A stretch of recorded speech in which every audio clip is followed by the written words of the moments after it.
오늘 이 본문의 말씀 같은 경우는 어렵지가 않습니다. 지금 우리가 마태복음 25장 말씀을 첫 번째, 두 번째, 세 번째에 걸쳐서 보고 있는데 여기 전부 다 비유로 나타나고 있죠. 주님의 재림을 대비하는 자의 자세와 관련한 이 세 가지 비유가 마태복음 25장에 나와 있는데 그 비유 가운데 마지막 비유가 되는데 이걸 보통 양과 염소의 비유라 이렇게 부릅니다. 맨 앞에 나왔던 25장 맨 앞에 나왔던 열 처녀 비유가 주님의 재림을 대비하는 자의 준비성, 이것을 강조한다면 달란트 비유는 주님의 부르심에 대한 충성, 어떻게 섬길 것인가, 어떻게 충성할 것인가, 그것을 강조하고 있습니다. 그에 반해서 오늘 나타나는 이 양과 염소의 비유는 주님의 재림을 준비하는 자들에게 있어서의 사랑의 실천, 이것이 중요하다 하는 것을 강조하고 있습니다. 다른 말로 하면 주님 재림의 날에 있을 심판의 근거, 구분할 때 그 분리의 기준이 무엇인가 하는 것을 우리에게 알려주고 있습니다. 그러므로 늘 말씀이 중요하지만 오늘 말씀은 마지막 날 여러분과 제가 주님 앞에 섰을 때 우리가 하나님 나라 들어가야만 되고 들어갈 때 그 기준이 무엇인가, 그 부분을 오늘 말씀을 통해서 배우게 되는 것입니다. 하나님의 성령께서 여러분과 저에게 말씀에 대한 바른 이해와 깨달음을 주시길 바랍니다. 먼저 이렇게 구분하시는 구분의 주체이신 예수님에 대해서 좀 알 필요가 있습니다. 31절 말씀해 보시면 인자가 자기 영광으로 모든 천사와 함께 올 때에 이렇게 말씀하고 있습니다. 여기 인자, 우리가 많이 들었죠. 인자는 예수님께서 자기 자신을 표현할 때 잘 쓰신 말이 바로 인자입니다. 다니엘서 7장에도 보면 인자가 나오는데 여기 다니엘서 7장에는 인자를 최후 심판날에 임하실 심판의 주님으로 그렇게 표현을 하고 있습니다. 이 주님은 자신이 마땅히 받으셔야 할 영광 가운데 오실 것이라고 말씀하고 있습니다. 처음 오실 때는 주님께 영광 돌리는 사람들이 적었습니다.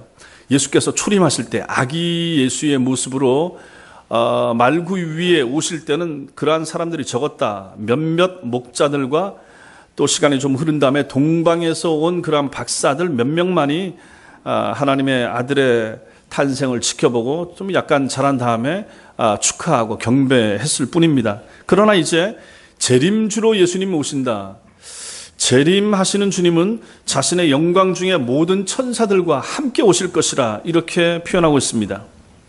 초림 때 말구 위에 초라하게 오시는 것하고 완전히 딴판으로 재림 때는 전 우주적인 심판주의 자격으로 천사들을 대동해서 예수께서 재림하실 것이라 하는 것입니다. 여러분과 제가 이러한 말씀을 읽고 설교를 들을 때 이걸 무슨 판타지 소설처럼 생각하셔서는 안 된다는 것입니다. 무슨 반지의 제왕 보듯이 그런 식으로 예수님의 재림에 대해서 그렇게 환상적으로 생각해서는 정말로 곤란한 것입니다. 정말로 그런 일이 있을 것이라 하는 것을 오늘 본문이 우리에게 말해주는 거죠. 그 날짜와 시간, 그것은 알 수가 없지만 반드시 그 일은 이루어진다 하는 것입니다. 그런데 31절에 보시면 인자가로 되어 있는데 그 주어가 인자이죠. 34절에는 누가 나옵니까? 그때에 임금이 그 오른편에 있는 자들에게 이렇게 말합니다. 인자가 임금으로 바뀌고 있다 하는 것입니다. 전환이 됩니다. 그 이유가 무엇인가? 이것도 우리가 다니엘서 7장 13절과 14절 말씀에서 찾을 수 있습니다. 내가 또 밤 환상 중에 보니 인자 같은 이가 하늘 구름을 타고 와서 옛적부터 항상 계신 이에게 나아가 그 앞으로 인도되매 그에게 권세와 영광과 나라를 주고 모든 백성과 나라들과 다른 언어를 말하는 모든 자들이 그를 섬기게 하였으니 그의 권세는 소멸되지 아니하는 영원한 권세요 그의 나라는 멸망하지 아니할 것이라. 이것이 다니엘서 7장 13절 14절 말씀입니다. 토요일 날 미리 제가 이 본문 이런 말씀을 드리면 여러분들이 꼭 한 번씩 찾아보시고 읽어오시고 하셔야 설교를 듣는데 훨씬 도움이 됩니다. 자, 그래서 그 말씀에 보면 인자 같은 이가 여기도 나옵니다. 그런데 이 예수님이시죠. 이분이 옛적부터 계신 이가 나옵니다. 이분은 성부 하나님이시죠. 이 성부 하나님으로부터 나라를 받는다 이렇게 표현이 나옵니다. 나라를 받는다라는 말씀에서 우리는 인자가 임금으로 바뀐 것을 유추해서 생각할 수가 있는 것입니다. 나라는 누가 갖습니까? 왕이 갖는 거죠. 임금이 갖는 거죠. 그럼 예수님이 인자 같으신 분이신데 성부 하나님께로부터 나라를 받았다. 그럼 이분이 누구십니까? 임금으로 예수께서 등극하시고 나타나신다 하는 것입니다. 인자가 하나님 나라의 왕이십니다. 근데 여기 양과 염소의 비유에서는 하나님 나라가 완성된 상태를 말하는 거죠. 이 왕이신 인자께서 보좌에 앉으셔서 심판하신다. 이제 예수님께서 초림할 때는 어린아이로 왔지만 재림하실 때는 왕으로, 임금으로 심판하실 주님으로 오신다 하는 것입니다. 그러니까 처음에서는 인자가 하고 나왔지만 34절에서는 심판주로 나타나니까 임금님으로 묘사가 되고 있다 하는 것입니다. 결국 오늘 말씀에서 구분하시는 분은 누구신가? 왼편과 오른편 보낼 분으로 구분하시는 분이 누구십니까? 예수님이시다 하는 것입니다. 인자 같은 이제 이분이 임금이시고 왕이신데 이분이 누구신가? 예수님이시라. 마지막 날에 천당 보내고 지옥 보내고 누가 하시는가? 예수님이 하신다 하는 것입니다. 두 번째, 구분의 대상으로서의 모든 민족을 우리가 볼 수 있습니다. 32절은 자신의 영광 중에 임하신 주님께서 구분하시는 일에 대해서 설명합니다. 32절, 32, 33절 같이 읽겠습니다. 시작. 모든 민족을 그 앞에 모으고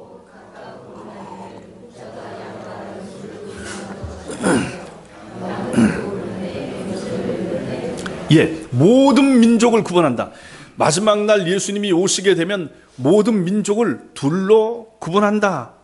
유대인과 이방인, 여자와 남자, 어른과 아이, 그리스도인과 비그리스도인까지 다 포함해서 구분하실 날이 올 것이라 하는 것입니다. 이 심판의 자리에서는 단 한 사람의 예외도 없을 것입니다. 아담부터 예수님 재림할 때까지 모든 인류, 지금 인구가 72억이라 그럼 여태까지 살다 갔던 사람까지 다 포함한다고 해도 글쎄 한 100억 더 많이 잡아도 150억 되겠습니까? 예수님 재림할 때까지 그 모든 인구를 하나님께서 다 예수께서 오셔서 심판하실 것이다. 왼편으로 보낼 사람, 오른편으로 보낼 사람을 가를 것이다 하는 것입니다. 이처럼 모든 인류를 모으신 주님께서는 그들을 목자가 양과 염소를 구분하는 것 같이 해서 각각 구분하실 것이라 오늘 표현은 그렇게 말씀을 해주고 있습니다. 여기 구분하다라고 하는 단어가 그래서 중요한 단어가 됩니다. 구분하다. 둘 사이에 경계를 지어서 철저하게 분리하고 구별 짓는 것을 의미할 때 쓰이는 동사가 바로 이 동사입니다. 구분하는 거, 글쎄 결정적인 구분을 뭘로 할 것인가? 우리나라도 마찬가지고 공항에 보면 내국인과 외국인을 구별이 되잖아요. 선이 다르잖아요. 미국을 들어간다. 그러면 영주권자하고 에일리언 외국인들하고 다른 줄에 서게 됩니다. 구별이 딱 되는 거죠. 줄이 다른 거예요. 우리가 인천공항이나 김포공항 통해서 들어오면 내국인 줄은 좁다든지 금방금방 빠진다든지 할 때 외국인 줄은 길잖아요. 그럼 우리는 이제 오면서 우리는 굉장히 빨리 간다. 편하고 기쁜 마음으로 가죠.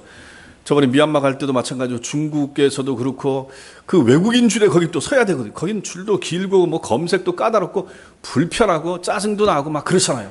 그래서 할 수 없어요. 그렇다고 우리가 저쪽 줄에 설 수 있습니까? 거기 섰다가는 오히려 끌려간다든지 조사받든지 하기 십상이니까 그냥 이 줄에 길든지 말든지 계속 서 있어야 되는 거죠. 구분이 되는 거죠. 구분이 된다. 그럴 때 쓰이는 동사가 바로 이 구분하다라는 동사라는 것입니다. 명확하게 신분이 구별되는 거예요. 무엇으로 신분을 구별합니까? 패스포트 가지고 구별하는 것입니다. 이 동사가 32절에서 두 번 쓰이는데 시제가 다릅니다. 32절 모든 민족을 그 앞에 모으고 각각 구분하기를 목자가 양과 염소를 구분하는 것 같이 여기 구분이라고 하는 단어가 두 번 나오는데 우리말은 그냥 나타나지만은 원문에 보면 시제가 다르다라고 하는 것입니다. 앞에 나오는 구분한다라고 하는 것은 미래 시제로 쓰입니다. 앞으로 훗날에 있을 것이다. 이거 최후 심판날 재판장이 그와 같이 할 것이기 때문에 앞으로 올 것이기 때문에 여기서 미래 시제가 쓰입니다. 근데 뒤에 구분하다 이것은 현재 시제입니다. 자기 양과 염소를 구분하는 것 같이 하여 현재 예수님 시대 때 목자들이 날마다 양하고 염소하고 데리고 나와서 풀 먹이다가 저녁에 들어올 때 현재 그렇게 구분하고 있다는 얘기입니다. 요렇게 현재 구분하는 것처럼 앞으로 이렇게 구분하게 될 날이 올 것이라 라고 하기 때문에 앞에서는 미래 시제가 쓰이고 여기서는 뒤에서는 현재 시제가 쓰이고 있다 하는 것입니다. 예수님 당시의 목자들은 양과 염소를 섞어서 보통 쳤다고 합니다. 글쎄 우리나라 같으면 이런 것이 잘 없어서 잘 모르겠지만은 염소 기르는 사람은 염소 기르고 양 기르는 사람은 양 기르고 저 대관령 목장에도 가봤더니 양밖에 없더라고요. 양들만 있어서 염소하고 같이 섞는지 어떻게 하는지 잘 모르지만은 이 이스라엘 나라에서는 양과 염소를 보통 같이 쳤다 이렇게 이제 말을 합니다. 낮에는 양과 염소들이 같이 섞여서 풀을 뜯어 먹게 됩니다. 그러니까 낮에는 양과 염소를 구분할 필요가 없습니다. 풀 뜯어 먹는데 무슨 양 먹는 풀 따로 있고 염소 먹는 풀 따로 있고 이렇지 않으니까요. 낮에는 풀어놔서 그냥 같이 다 먹습니다. 근데 밤 되면 달라진다라고 말합니다. 밤이 되면 양과 염소를 분리했습니다. 양은 털이 많아서 그런지 추위를 잘 견디고 탁 트인 곳에서 자기를 좋아하고, 그런데 염소는 추위에 약하고 바람이 들어오지 않는 곳에서 자기를 좋아한다고 합니다. 그러면 이 둘을 갈라서 재워야지 똑같은 곳에 재울 수는 없지 않습니까? 그래서 밤이 되면 목자는 양과 염소를 분리해서 따로 재웠다라고 합니다. 이 분리의 장면을 33절에서는 양은 그 오른편에 염소는 왼편에 두리라 이렇게 표현하고 있는 것입니다. 그 당시에 양과 염소는 각각 우리에 들어가서 분리가 되는 거죠. 그렇지만은 본문에서는 그것들이 재판장 오른쪽과 왼쪽에 세워짐으로써 분리될 것이라 이렇게 표현하고 있는 것입니다. 고대 옛날 헬라 시대에서는 명예롭고 좋은 쪽을 오른쪽이라고 했고 악하거나 안 좋은 것, 나쁜 것은 왼편으로 간주했기 때문에 지금 예수님께서도 오늘 본문 말씀에서 그런 차원에서 적용해서 말씀하시는 것입니다. 자, 이러한 심판, 이러한 구분, 이러한 분리, 이러한 분별이 마태복음 전체에 걸쳐서 나타나는 중요한 사상이 됩니다.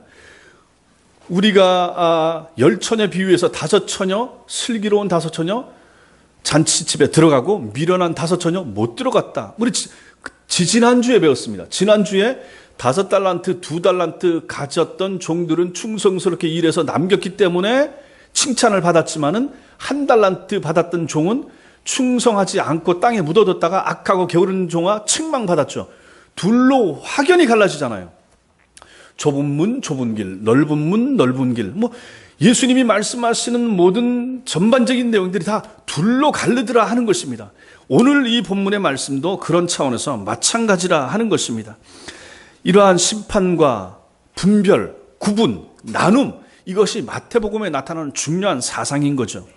마태복음 3장 12절에 손에 키를 들고 자기의 타작마당을 정하게 하사 알곡은 모아 곡간에 들이고 쭉정이는 꺼지지 않는 불에 태우시리라. 알곡과 쭉정이 둘로. 마태복음 13장 30절 둘 다 추수 때까지 함께 자라게 두어라. 추수 때에 내가 추수꾼들에게 말하기를 가라지는 먼저 거두어 불사르게 단으로 묶고 곡식은 모아 내 곡간에 넣으라. 곡식과 가라지 둘로 갈라진다. 13장 39, 50절 세상 끝에도 이러하리라. 천사들이 와서 의인 중에서 악인을 갈라내어 풀무불에 던져 넣으리니 거기서 울며 이를 갈미쓰리라. 의인과 악인 둘로 갈라진다. 계속해서 이렇게 말하죠. 심판의 주님으로 오시는 예수님께서는 이처럼 모든 민족을 둘로 가르신다 하는 것입니다. 이것은 영원한 것이기 때문에 일단 분리가 되고 나면 다시 돌이킬 수 없습니다.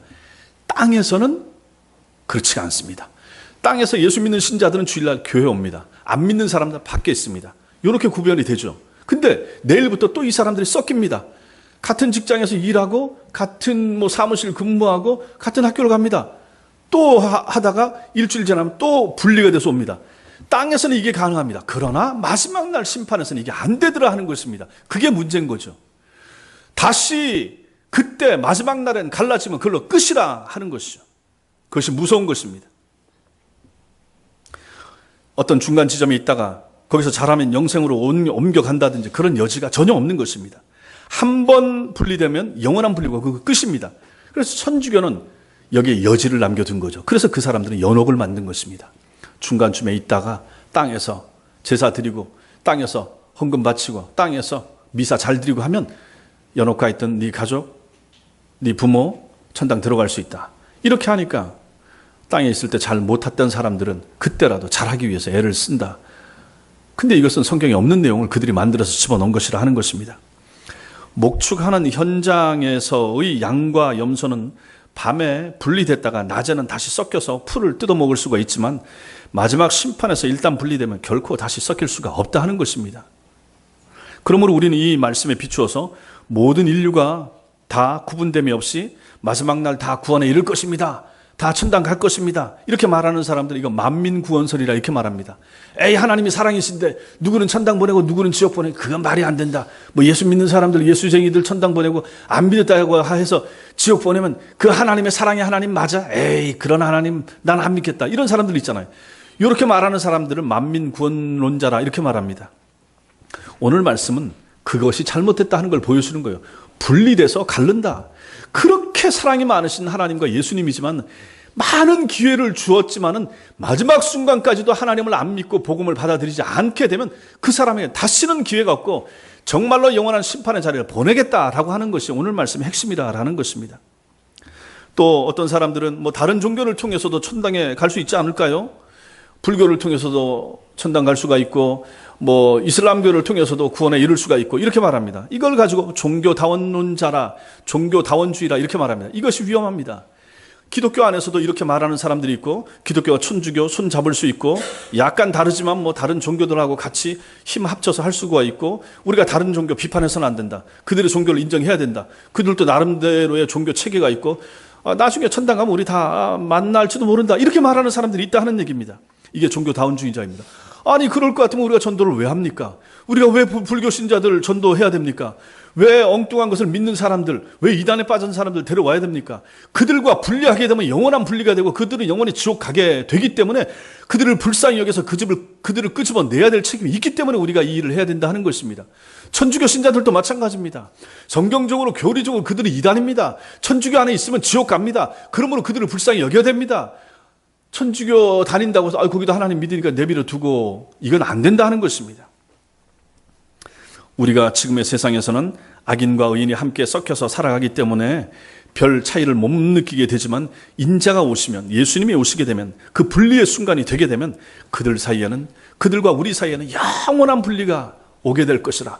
절대 돌이킬 수 없는 그 분리가 오게 될 것이기 때문에 그때가 되기 전에 우리가 그들을 끄집어내야 되고 그들을 건져내야 될 책임이 있으며 우리는 이 자리에 서 있어야 되고, 왜 오른편에 있는 우리가 왔다 갔다 할 것입니까?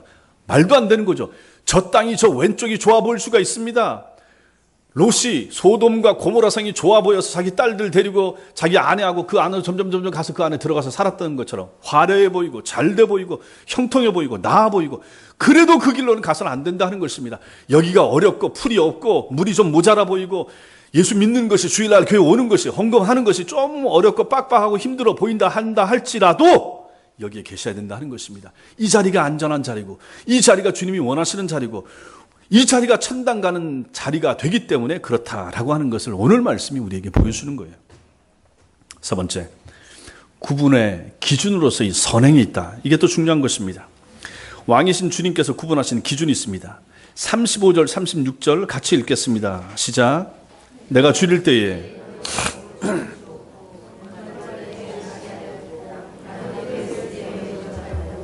헐벗었을 때 옷을 입혔고, 병들었을 때 돌보았고, 옥에 갇혔을 때 와서 보았느니라. 이건 누구의 말씀입니까? 이건 임금의 말씀이죠. 이건 예수님이 하시는 말씀이죠.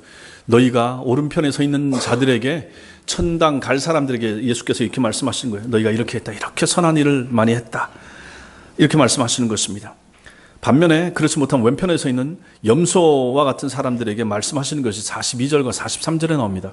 42, 43절 같이 읽겠습니다.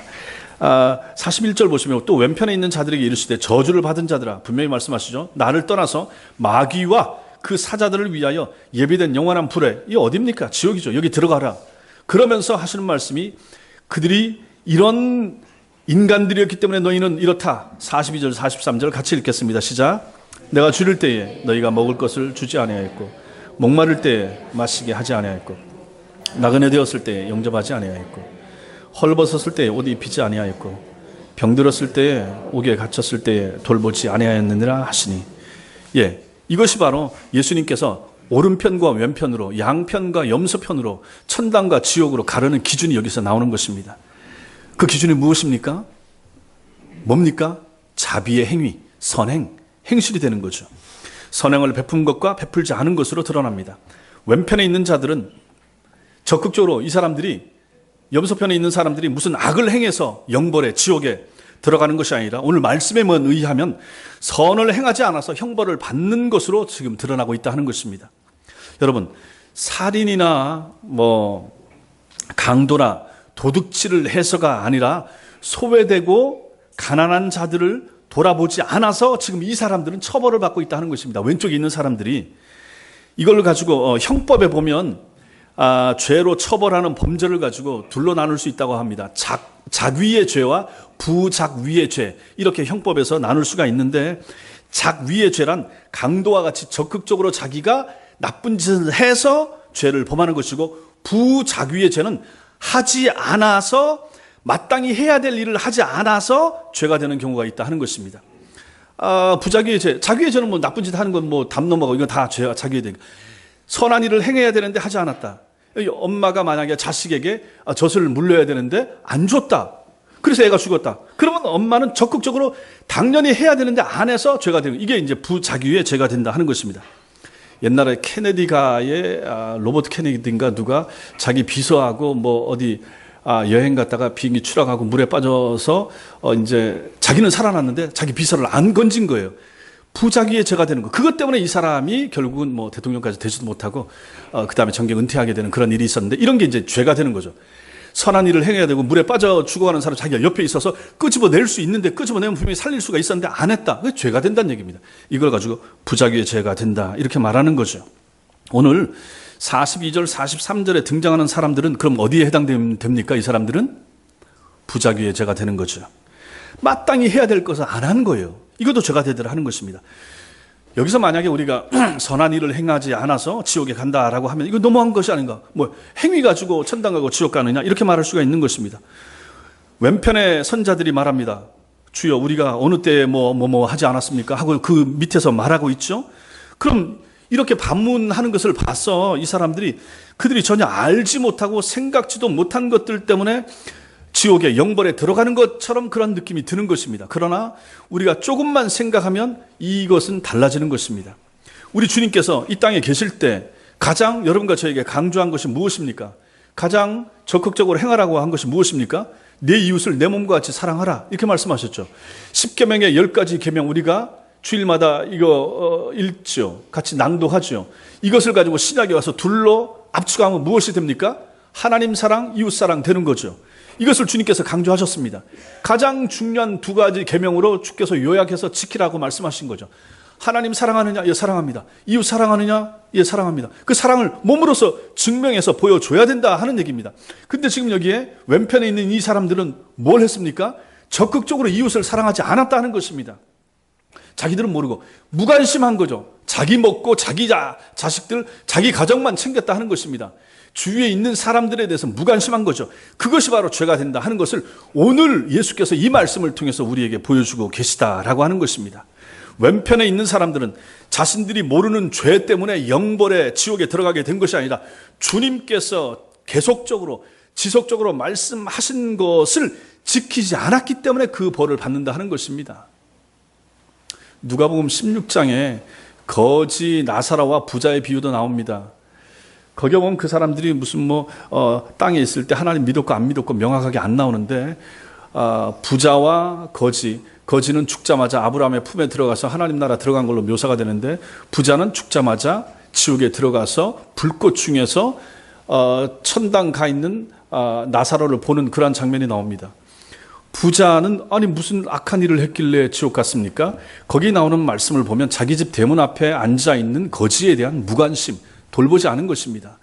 먹을 것이 없는데 자기 집에서 쓰레기로 나오는 거 주워 먹고 꺼내 먹고 또 아파갖고 상처가 나고 개들이 와서 헌대를 핥고 있는 그 사람을 무관심한 거예요. 신경 안 쓴 거예요. 신경 안 쓴다고 해서 세상에서 누가 그 사람한테 아무도 뭐라고 할 사람 굳이 없습니다. 근데 하나님께서는 그걸 보시더라.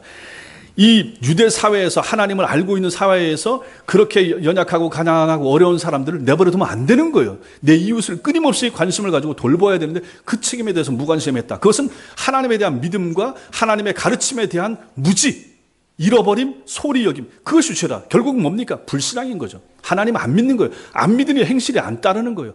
결국 오늘 주님께서 말씀하시는 것이 바로 이것과 연결된다라고 하는 것입니다. 이것이 그러면 자력 구원 사상과 연결되는가? 행위로서 천당 가는 것을 말하는 것인가? 양과 염소를 분리하는 기준이 자비를 베푸는 것과 관련이 있다 그러면 인간의 선행이 구원의 근거가 된다는 말입니까? 이렇게 묻는 사람들이 늘 있습니다. 그거 아닙니다. 마태복음에는 그런 사상이 전혀 나타나 있지 않습니다. 34절 말씀 보시면 34절 같이 읽겠습니다. 시작. 그때 임금이 그 오른편에 있는 자들에게 이르시되 내 아버지께 복받을 자들이여 나와 창세로부터 너희를 위하여 예비된 나라를 상속받으라. 예, 여러분과 제가 저와 같이 다른 데도 마찬가지지만 이런 말씀 배우면 그냥 이제는 어느 정도 되면 깨달을 수 있어야 돼요. 이런 말씀이 바로 행위구원을 얘기하는 것이 아니라 하는 것을 명확히 나타내는 거죠. 이 말씀에 아버지와 자녀의 관계가 전제되어 있습니다. 34절에 하늘나라는 선행의 결과로 차지하는 것이 아니라 자녀들이 아버지의 유산을 상속받는 것처럼 받는 나라, 그것이 바로 하나님의 나라라고 34절에 말하잖아요. 그 상속받으라 하는 말 나오지 않습니까? 이 말에 근거해서 보더라도 하늘나라는 노력해서 들어가는 것이 아니라 아버지의 재산을 자식이 물려받는 것처럼, 여러분과 제가 하나님의 자녀 아닙니까? 하나님의 자녀 어디 갑니까? 당연히 유산으로서 천당을 상속받아 들어가는 것이지 잘한다고 해서 그 행위 가지고 가는 것이 아니라 하는 것을 이 말씀에서도 보게 되는 것입니다. 상속은 출생에 근거한 것이지 노력에 근거한 게 아니잖아요. 자녀는 당연히 자녀이기 때문에 아버지, 어머니의 유산을 상속으로 받는 것이지, 그래서 어떤 경우는 그 자식들이 부모한테 잘 못하고 한다고 해도 법적으로는 뭐 또 상속되게 되고 뭐 이런 게 있지 않습니까? 그 뒤에도 그런 말씀이 나옵니다. 창세로부터 너희를 위해서 예비된 나라. 이 말씀도 마찬가지잖아요. 창세로부터 그들이 상속받는 나라는 그들이 선악을 행하기도 전에 이미 그들을 위해서 예비된 나라. 창세로부터 세상이 만들어지기 전부터 예비된 나라. 누구를 위하여? 오른편에 있는 자들을 위해서 예비된 나라가 있으며 그들에게 그 나라를 주어지는 거예요. 하늘나라는 이 땅에서 행위를 잘한 사람들이 가는 것이 아니라 믿기로 예정된 사람들, 그래서 믿음을 가지게 된 사람들, 그들이 그 믿음 때문에 들어가는 거예요. 선행을 행하고 행하지 않는 것이 천국 입성의 원인이 아니라 결국은 무엇으로 봐야 됩니까? 천국 들어가는 사람들의 증거가 바로 선행이라 하는 것입니다. 이렇게 행해야 천국 들어간다 이렇게 말씀하시는 것이 아니고 천국 들어가는 사람들의 삶은 이렇게 다르다 이렇게 말하는 거예요. 천국 들어가는 사람들, 천국 들어갈 수밖에 없는 사람들은 행위가 달라요. 사는 모습이 다르다 하는 것입니다. 남한테 하는 게 다르더라 하는 것입니다. 선행을 행한 사람들이나 행하지 않는 사람들이 주님께로부터 들은 말씀을 보면 주님이 뭐라고 말씀하십니까? 내게 행한 것 혹은 내게 하지 아니한 것, 이렇게 주님이 말씀하시죠. 내가 줄일 때에 너희가 먹을 것을 주었고 목마를 때에 마시게 했고, 예수께서 35절에 헐벗었을 때에 계속해서 말씀하시지 않습니까? 그랬더니 주님께서 여기 내 형제 중에 지극히 작은 자, 이렇게 이제 말씀하시는 거죠.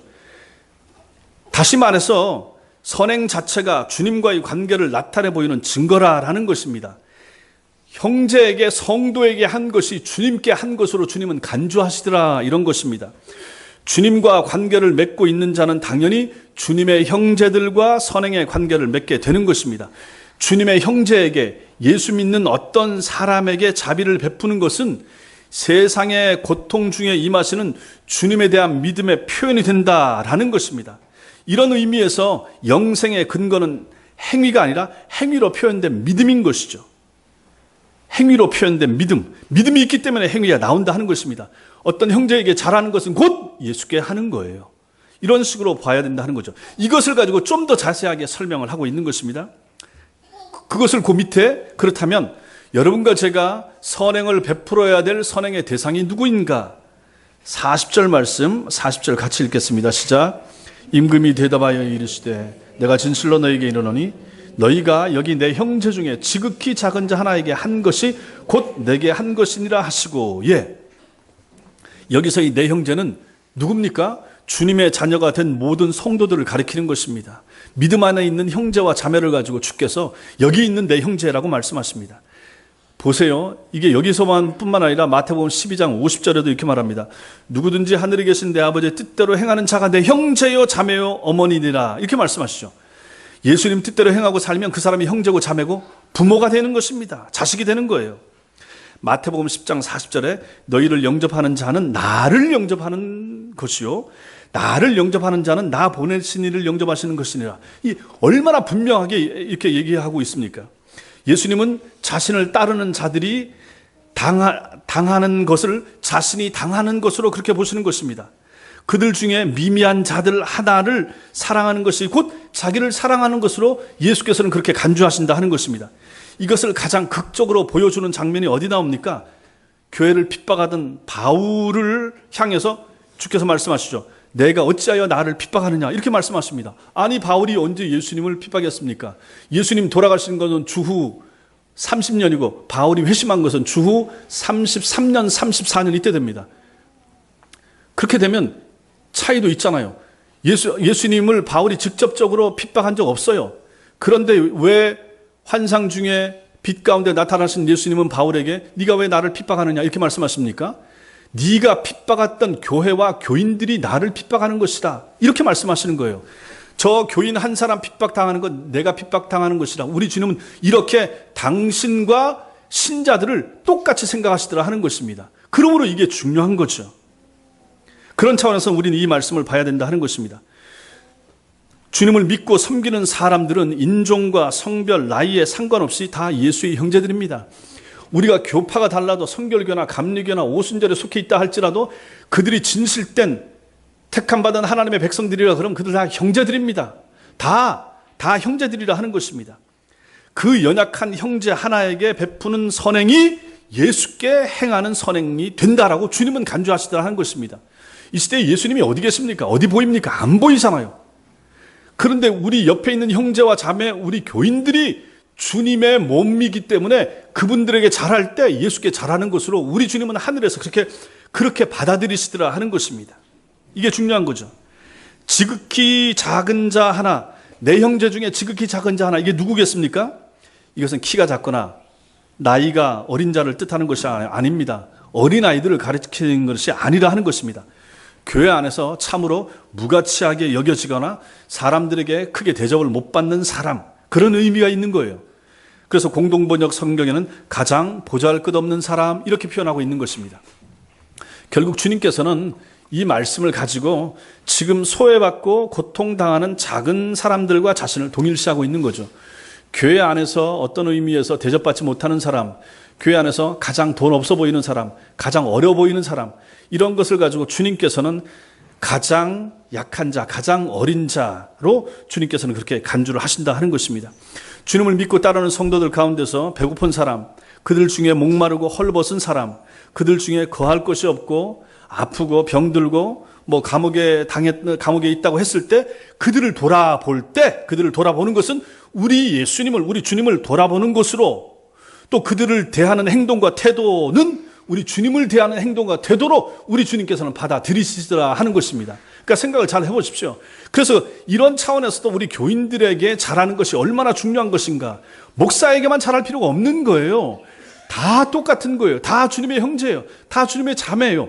그 중에서 특별히 또 어렵다든지 어리다든지 아프다든지 몸이 불편하다든지 하는 사람들을 향한 관심과 사랑과 자비를 베푸는 것, 이것이 바로 예수님께 하는 것이라고 주님은 하늘에서 받아들이시더라 하는 것입니다. 그러면 이런 것은 누가 이렇게 실천하겠습니까? 믿음 있는 사람들만 실천합니다. 우목사가 이렇게 설교할 때 이 말씀을 마음에 받아들이고 아멘, 그렇게 살겠습니다. 정말로 주님이 내게 이렇게 하는 말씀으로 내가 받겠습니다 라고 이 말씀을 실천하는 그 사람은 믿음이 있는 사람이고, 믿음이 있는 사람은 행동하게 될 것이고, 그 행동 때문에 그 사람이 오른편에 서서 양과 같이 되어서 훗날에 하나님 나라에 들어가게 될 것을 오늘 말씀이 우리에게 보여주고 있는 것입니다. 천국 임금의 형제들을 대하는 것을 보면 그가 천국 임금을 어떻게 모시고 있는가가 드러나는 거예요. 여러분, 예수님께 잘하는 것은 결국은 옆에 있는 교우들에게, 우리 교회 어린아이들에게, 우리 교회 나이 드신 분들에게 잘하는 것으로 표현이 될 수 있다라고 하는 것을 우리는 오늘 말씀을 통해서 그렇게 적용할 수가 있는 것입니다. 힘있고 괜찮을 때 잘하고 이런 것이 아니라 가장 어렵고 힘들고 관심을 가져둬야 될 사람들을 향한 우리의 정성과 사랑과 나눔, 그것은 곧 예수께 행하는 것이나 마찬가지라 하는 것입니다. 참된 성도들은 주님을 섬기고 주님을 대하는 마음으로, 그래서 그 형제와 자매를 대할 수밖에 없다 하는 것입니다. 이러한 자세와 이런 마음이 있다 그러면 우리는 교회 안에서 그 누구에게라도 상처를 준다든지 아픔을 준다든지 이래서는 안 된다 하는 것입니다. 그래서 심지어 목사라 한다 할지라도 목사나 장로나 앞에 선 사람들, 앞선 사람들, 이러한 사람들이 아이들이라고 해도 마찬가지고, 뭐 가난한 사람이라고 해도 마찬가지고, 아니면 나이 드신 분이라고 해도 마찬가지고 소홀하게 대하고 함부로 대하고 그럴 수가 없다는 것입니다. 그래서 안 되는 것이고, 그 한 사람 한 사람이 예수 그리스도를 만난 것이고, 그 사람을 대하는 것이 주님께서는 예수님을 대하는 것으로 그렇게 간주하신다고 하는데, 우리가 어찌 그렇게 함부로 대할 수가 있겠습니까? 마지막 네 번째로, 이러한 구분의 결과가 무엇인가? 그것은 바로 영벌과 영생입니다. 34절 말씀에 그때의 임금이 그 오른편에 있는 자들에게 이르시되, 내 아버지께 복받을 자들이여 나와 창세로부터 너희를 위하여서 예비된 나라를 상속받으라, 이렇게 말합니다. 너희를 위하여 예비된 나라, 이것은 하나님의 나라, 천국을 말합니다. 이처럼 오른편의 선자들에게 하나님의 나라에 들어가는 상급이 주어집니다. 여기 복받을 자들 이렇게 되어 있죠. 34절에 복받을 자들이여, 근데 이것은 번역이 잘못된 것입니다. 복받은 자들 이렇게 되어야 맞습니다. 완료 수동태로 헬라어에 나와 있기 때문에 복받은 자들이 맞습니다. 앞으로 복을 받을 자들을 나타내는 것이 아니라 이미 복받은 자들에 대해서 말하는 것입니다. 이미 복을 받을 자들이요, 그런 뜻이죠. 과거에 이미 복을 받았다라는 뜻입니다. 반면에 41절에 보시면 또 왼편에 있는 자들에게 이르시되 저주를 받은 자들아, 여기도 과거 완료로 쓰이고 있죠. 나를 떠나서 마귀와 그 사자들을 위해서 예비된 영원한 불에 들어가라, 이렇게 말합니다. 예비된 영원한 불, 지옥을 묘사하는 말이죠. 또한 여기 저주를 받은 자들아, 이것도 완료형으로 쓰여서 과거에 이미 저주를 받았다, 이렇게 나타나는 것입니다. 그 시점이 언제입니까? 언제 과거입니까? 저주받은 자들은 그들이 희생적인 사랑을 베풀지 않던 바로 그 시점부터 저주를 받은 것입니다. 형제를 사랑하지 않는 그 마음의 상태가 바로 그 시점이 되는 거예요. 저주를 받은 거예요. 말씀이 그 속에 없기 때문에, 예수를 제대로 믿는 신앙이 없기 때문에 선한 행실이 없죠. 그것이 계속 이어지다가 지금 여기까지 온 거예요. 그들이 희생적인 사랑으로 어려움에 처한 형제들에게 사랑을 베풀기 시작한 바로 그 시점에 복을 받는 사람들은 누굽니까? 복 받은 자들이 되는 거죠. 천당 들어가게 된 사람들. 이미 이때로부터, 그러니까 땅에 있을 때 천당과 지옥이 결국은 결정되는 거예요. 참 신자는 그 믿음이 있기 때문에 잘할 수밖에 없어요. 형제들에게 함부로 못합니다. 성도들에게 잘합니다. 누구에게든지 잘합니다. 겸손합니다. 낮아집니다. 섬깁니다. 저분 속에도 예수의 형상이 있는 거예요. 저분 속에도 하나님의 형상이 들어있는 거예요. 나만 귀하고 내 믿는 분만 귀하고 나는 잘 믿는데 저 사람은 덜 믿고 시원찮고, 그렇게 판단할 수가 없다 하는 것입니다. 그러므로 다 잘할 수밖에 없고 잘해야만 된다 하는 것이죠. 그 사람 심령의 천국과 심령의 지옥은 이미 땅에 있을 때부터 그렇게 이루어지는 거예요. 그런 상태가 계속 이어지다가 마침내 주님이 오시는 그 시점까지 이어진다라고 하는 것입니다. 그러므로 우리가 나 자신을 돌아보는 것이 얼마나 중요합니까? 내가 믿음이 있는가? 돌아봐야 되죠. 믿음이 있으면 어떻게 됩니까? 행위가 나오게 되는 거죠. 어떤 행위입니까? 돌아보게 되는 것입니다.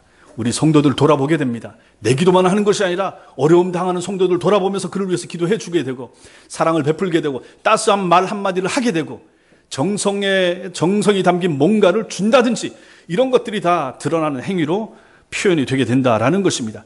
그 사람이 그런 삶을 살다가 이 사람은 천당까지 이어지는 거예요. 그러나 이러한 말씀을 들음에도 불구하고 그 마음이 딱딱해 있어서 못 받아들인다. 그러면 그 사람은 불신앙자인 거죠. 신앙이 안 들어간 거예요. 그런 믿음이 없는 거예요. 그러니 이 사람은 끊임없이 자기만 챙기게 되죠. 자기 것만 챙기죠. 자기 가족만 위하죠. 주변에 있는 사람들에게 관심과 사랑과 베품, 나눔이 없는 거예요. 이것이 오늘 계속되고 내일, 내년 계속 진행되면 이 사람은 뭡니까? 신앙이 없는 사람이에요. 불신앙자예요. 믿음이 없어요. 그러므로 행위가 없어요. 계속 이어지니까 마지막 날 주님 앞에서 행위가 없는 것으로 드러나게 되고, 이 사람은 지옥 갈 수밖에 없다 하는 것입니다. 그러므로 오늘 이 말씀도 행위에 강조점을 두지만 결국은 신앙이 있는가, 믿음이 있는 사람인가, 없는 사람인가. 믿음이 있으면 겉으로 드러나고, 믿음이 없으면 겉으로 안 드러난다. 믿음이 있으면 겉으로 가난하고 어렵고 약하고 가장 작은 자를 향해서 사랑의 표현이 드러나게 되고, 믿음이 없으면 그런 표현이 없다 하는 것을 말해주고 있는 것입니다. 사랑하는 성도 여러분, 예수님 오실 날이 얼마 남지 않았습니다. 주님이 오시면 전 인류를 심판하실 것입니다. 그 심판의 결과에 따라서 영원히 머물 장소가 결정될 것입니다. 시대의 징조를 돌아보십시오. 호주에서도 지금 동성애법이 통과됐습니다. 세계에서 26번째인가 됐습니다. 대만도 그렇게 됐죠. 점점 이런 추세로 갑니다. 우리나라도 교회가 적극적으로 끼어서 막아야 되겠지만 안 될 수도 있습니다. 세상에 이런 암흑의 이런 어두운 조류 가운데서 묻어서 가고자 하는 세력들이 더 커지면 그렇게 될 것입니다. 이것이 뭡니까? 말세의 징조입니다. 점점 세상이 이런 식으로 가게 될 것이라 하는 것입니다. 그냥 넋놓고 있어서는 안 된다 하는 것이죠. 이러한 때에 그럼 깨어서 정신을 차려서 신자가 종말의 시대를 볼 수 있는 눈이 있어야 된다 하는 것입니다.